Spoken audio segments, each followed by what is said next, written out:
Gosh, hey guys, how are you? Why are hotel bathrooms always so brightly lit? You're in a dark hotel room, then bam, right in the face. Good morning. I'm always complaining. Good morning. It is 6:11 a.m. here in Fort Lauderdale. My shuttle is at 6:30, so I'm going to head down in a minute. Hopefully they have coffee downstairs. We're flying to Baltimore this morning, and then we have a 2-hour sit, 2-hour plus sit, which is really an hour and 15 minutes because we have to board for the next flight, and then home. So I should be home by the middle of the afternoon, 2:30 or so. It's going to be a fairly long day, but hopefully simple and easy. It is go home day, so if anything's going to happen, it's going to happen today. But let's just not bring that into existence. I love when people say, don't speak it into existence, it's going to happen. If I could speak things into existence, I'd be very wealthy. I'd have a handsome boyfriend, and my life would be very different. I would have more cats. Let's get going. Did I even say good morning? Hey, welcome back to my channel. It's me, Steven. I don't think I said that. It is Vlogmas Day 7. Yesterday, I said it was Vlogmas Day 5. Yesterday was Vlogmas Day 6. Today is 7. Oh, there's my elevator. I really need coffee. Hey, let's see. So I have clearly not had any coffee. The lines were all too long here at the airport. But I just finished talking for like 3 minutes and I realized, oh, I'm not filming. Okay. So I'm flying lead on this trip, if I didn't tell you earlier. So I'm flying position A. We're on a 321 going to Baltimore today, which means my job is really mostly communication with the flight deck, aisle walks, announcements, things like that. But that's about it. We have 199 passengers today, 2 hours and 15 minutes to Baltimore. Then we've got a 2-hour and some odd minute sit in Baltimore where I hope to get coffee. The lines here were too long for coffee, but I did get something to eat for breakfast at the hotel. They had a really good grab and go with a bagel, cream cheese, peanut butter, jelly, juice, a banana. It was very, very good. I ate it all in the van in like 3 seconds. Let's see. Boarding time is 7:15. It is 7:05. I will see you in Baltimore. Hey there. Hi. I just got to Baltimore. Amazing flight. And Dunkin's. Hi. Thank you so much. Dunkin's didn't even have a line, so I got a coffee and a sandwich.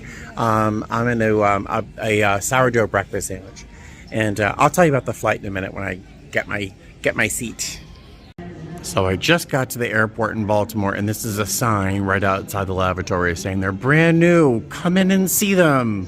Well, I just did, and they were really nice. Didn't expect it, but it was really nice. I guess this time wasn't lying. I need to sit down and have some coffee and my breakfast sandwich. I will see you in a moment. I want to tell you about my flight. Very nice. Hey guys, how are ya? Just camping out in front of our gate with my coffee and my breakfast sandwich ready to go. But I wanted to tell you about my flight today from Fort Lauderdale here to Baltimore. The whole flight wasn't extraordinary, but they were extraordinary moments, which is really all I need. The first was this little old man, he was in his 70s, was being escorted to the aircraft by a police officer, which felt very strange. It was a little unusual. It turns out he had come in from Honduras early this morning, had been sitting in a wheelchair in Terminal 2 for hours. No food, nothing to drink, doesn't speak a word of English. And I guess someone had called the police as like a welfare check to make sure he was okay.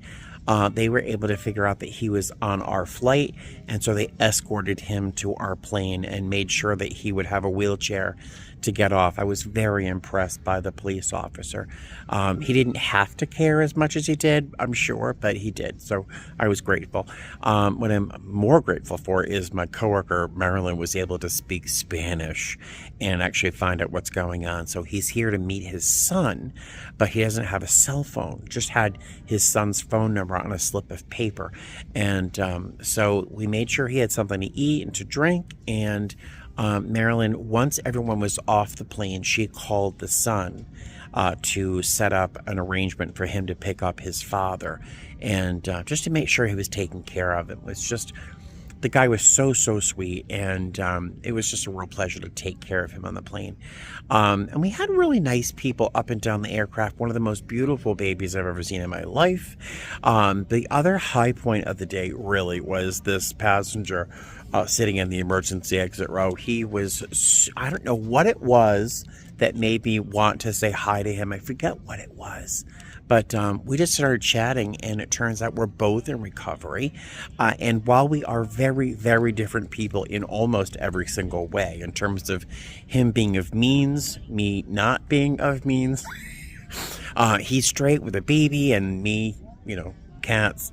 But very, very different people, but the same person at the same time in our recoveries and what we're grateful for, and really just a fantastic connection. We got to share a little bit of each other's origin stories, you might say, in terms of how we got sober. Again, different experiences, but in the end, the same. Just a really, really great connection. Yeah, just had a really nice flight. I ended it, as I usually do, with asking people to not only pray for kindness and peace, but also to take action on those and try to make peaceful actions, and loving actions right now, because we need it, right? One of my coworkers, Alan, his wife is Ukrainian, and they were living in the Ukraine until recently, before the war started. So, I mean, it's crazy how these wars have touched everybody, but blah, blah, blah. I need to drink my coffee because I'm barely conscious, and I've got to fly like 5.5 hours home. So next time I see you, we'll probably be in Las Vegas. All right, I'll see you soon. Hey guys, hi. Welcome back to Las Vegas. Welcome back to my car, Shimmy. Shimmy, some of you guys have asked me, why do I call my car Shimmy? It's Shimi, which I think is the pronunciation of cat in Tibetan. That is my car, Shimi. Let's see, this flight, let me turn these windows up.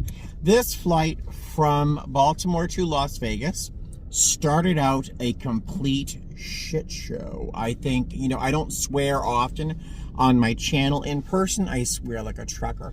But it was a complete mess boarding.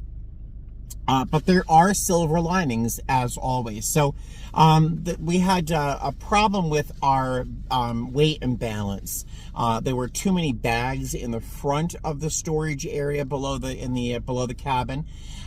So the captain asked if we could move people back. We didn't have enough space to move people back, so we had to wait for the baggage handlers and ground crew to move luggage from the front further back in the storage area, and that took a surprisingly long time, but it can't be easy work. So but while that was happening, we had a couple distractions in the cabin, but the primary one was a phone call from my coworkers in the back.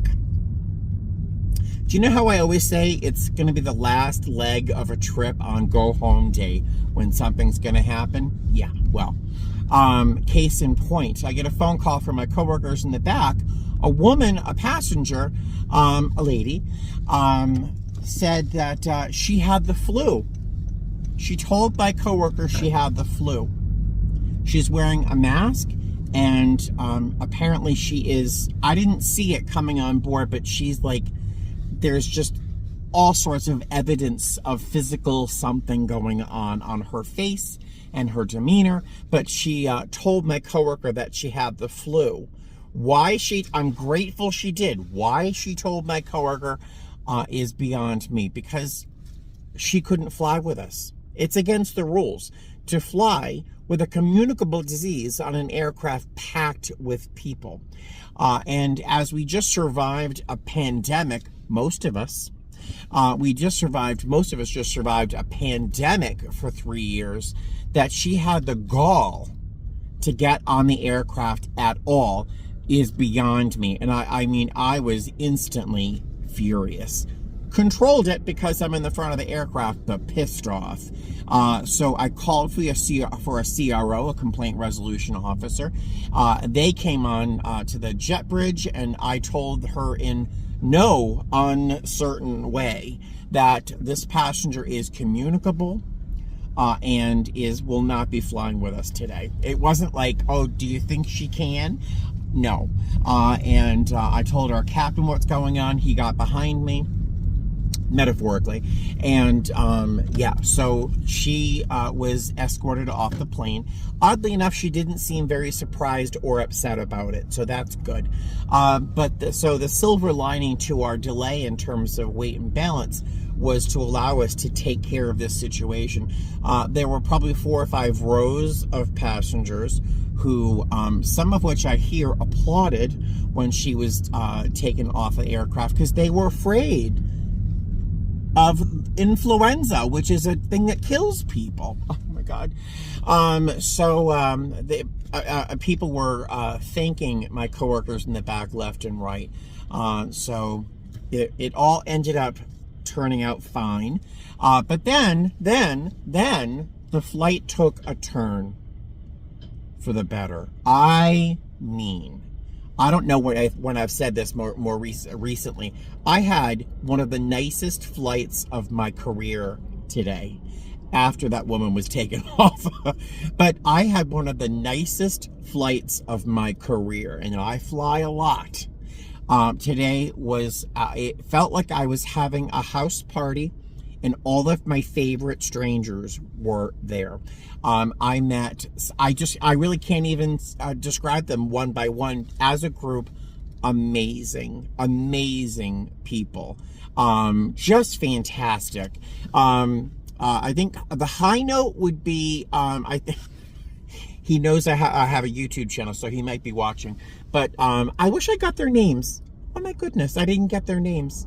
But these 2 passengers who just exuded coolness, just effortless style, were on board. And I asked if I guess what the guy who was speaking to the most is a techno DJ of some kind. Hopefully he leaves a link to some of his work, because I would love to know more. But just spectacular human beings, really spectacular. I felt like I had a nice little connection. And up and down the aircraft, I met spectacular people from all walks of life, every color, shape, and size. It was incredibly touching. And I felt like I did my duty today as a good human being. And I received a lot of praise when they were leaving, which felt very kind and very nice. But the satisfaction of a job well done today, having met and served some fantastic people, just really made the day really, really great. It was a long day. It is 5:26 p.m. I'm sorry, 4:26 p.m. And we started our day. I woke up this morning at 3 o'clock on the East Coast, which is midnight here. So it's been a long day. Some of you will notice, some keen-eyed viewers will notice something very unusual. You've never seen this before, have you? I just ordered this from our uniform website. It is a large jacket that makes me feel very much like Dory from Finding Nemo. It just feels like I'm a giant tropical fish. But yeah, it's a comfortable jacket, and I made good use of it. Blah, blah, blah. I am starving to death right now. I had a breakfast sandwich in Baltimore, and that's all I've eaten. How am I still so fat? And all I do is eat like little bits. I don't know. All right, I'm going to stop this complaining and let you go. And thank you for joining me today and putting up with my little monologues. Know that I love you. I'm so grateful for every single one of you. I can't thank you enough for being here for me during this Vlogmas. I will see you again tomorrow. Fly safe. Bye.